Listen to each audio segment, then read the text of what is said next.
Hi friends, ഇന്ന് നമുക്ക് പുട്ടുപൊടി കൊണ്ട് 15 മിനിറ്റിൽ തയ്യാറാക്കി എടുക്കാൻ പറ്റിയ നല്ല സോഫ്റ്റ് ആയിട്ടുള്ള ഉണ്ണിയപ്പത്തിൻ്റെ റെസിപ്പി നോക്കാം. അതിനായി ആദ്യം നമുക്ക് ശർക്കര ഒന്ന് മെൽറ്റ് ചെയ്തിട്ടെടുക്കണം. ഒരു പാത്രത്തിലേക്ക് 1/4 കപ്പ് പൊടിച്ച ശർക്കര ചേർത്തതിന് ശേഷം 1 കപ്പ് വെള്ളവും കൂടെ ഒഴിച്ച് ശർക്കര നന്നായിട്ട് ഇനി ഒന്ന് മെൽറ്റ് ചെയ്തിട്ട് എടുക്കാം.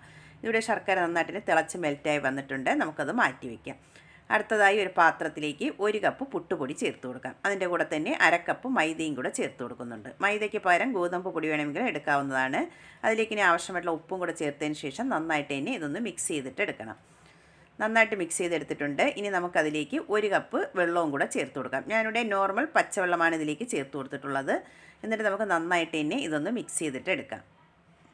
ഇതിവിടെ നന്നായിട്ട് തന്നെ മിക്സ് ചെയ്തെടുത്തിട്ടുണ്ട്. ഇനി നമുക്കിത് അടച്ചു വെച്ചതിന് ശേഷം 10 മിനിറ്റ് ഇതൊന്ന് റെസ്റ്റ് ചെയ്യാനായിട്ട് മാറ്റി വയ്ക്കാം. അപ്പോൾ നന്നായിട്ട് തന്നെ പുട്ടുപൊടിയെല്ലാം ഒന്ന് കുതിർന്ന് സോഫ്റ്റായിട്ട് കിട്ടും. ഇതിപ്പോൾ ഒരു 10 മിനിറ്റ് ആയിട്ടുണ്ട്. പുട്ടുപൊടിയെല്ലാം നന്നായിട്ട് തന്നെ ഒന്ന് സോഫ്റ്റായിട്ട് വന്നിട്ടുണ്ട്. ഇനി നമുക്കിതിലേക്ക് എടുത്തു വെച്ചിട്ടുള്ള ശർക്കരപ്പാനി ചേർത്ത് കൊടുക്കാം. ശർക്കരപ്പാനി കല്ലുള്ളതാണെങ്കിൽ ഒന്ന് അരിച്ചിട്ട് വേണം ചേർത്ത് കൊടുക്കാനായിട്ട്. ഞാനിവിടെ കല്ലില്ലാത്ത ശർക്കര ആയതുകൊണ്ട് അരിക്കാതെയാണ് ചേർത്ത് കൊടുക്കുന്നത്. ഫുള്ളായിട്ടും അതിലേക്ക് ചേർത്ത് കൊടുക്കാം.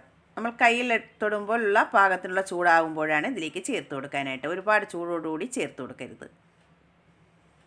ശർക്കരപ്പാനിയും കൂടെ ചേർത്ത് ഒന്ന് മിക്സ് ചെയ്തിട്ടെടുക്കാം. ഇതുപോലെ കട്ടകൾ ഉണ്ടാവും, അത് കുഴപ്പമില്ല. നമുക്ക് മിക്സിയുടെ ജാറിലേക്ക് ഇട്ട് ഒന്ന് അടിച്ചെടുക്കേണ്ടതാണ്. ഇനി നമുക്കിത് മിക്സിയുടെ ജാറിലേക്ക് ഒന്ന് ഇട്ട് അടിച്ചിട്ട് എടുക്കാം. ഇനി നമുക്ക് അടച്ചു വെച്ചതിന് ശേഷം നന്നായിട്ട് ഇനി ഇതൊന്ന് അടിച്ചെടുക്കാം. ഇതിവിടെ അടിച്ചെടുത്തിട്ടുണ്ട്. ഇനി നമുക്കിതൊരു ബൗളിലേക്ക് മാറ്റി കൊടുക്കാം.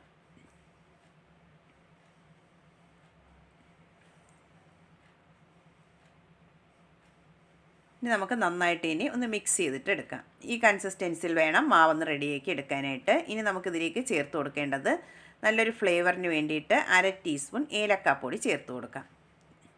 അതിൻ്റെ കൂടെ തന്നെ ഒരു 1/2 കപ്പ് തേങ്ങ ചിരകിയതും കൂടെ ചേർത്ത് കൊടുക്കുന്നുണ്ട്. ഇതിന് പകരം നിങ്ങൾക്ക് വേണമെങ്കിൽ തേങ്ങാക്കൊത്ത് നെയ്യിൽ വറുത്തിട്ട് ചേർത്ത് കൊടുക്കാവുന്നതാണ്.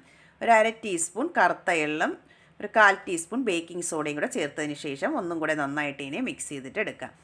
ഉണ്ണിയപ്പത്തിനുള്ള ബാറ്റർ ഇവിടെ റെഡിയാക്കി എടുത്തിട്ടുണ്ട്. നമുക്കിതെങ്ങനെയാണ് തയ്യാറാക്കി എടുക്കുന്നതെന്ന് നോക്കാം. ഉണ്ണിയപ്പച്ചട്ടിയിലേക്ക് ഓയിലൊന്ന് ചൂടാക്കാൻ വെച്ചിട്ടുണ്ടായിരുന്നു. നന്നായിട്ട് ചൂടായി വന്നതിന് ശേഷം ഒരു മീഡിയം ഫ്ലെയിമിലേക്ക് ആക്കിയിട്ട് നമുക്ക് മാവ് അതിലേക്ക് ഒഴിച്ചു കൊടുക്കാം. ഒരു മീഡിയം ഫ്ലെയിമിൽ വെച്ചിട്ട് നമുക്ക് നന്നായിട്ട് ഇനി ഇതൊന്ന് ഫ്രൈ ചെയ്തിട്ട് എടുക്കാം. ഒരു വശം ഫ്രൈ ആയി വരുമ്പോൾ മറിച്ചിട്ട് കൊടുക്കാം.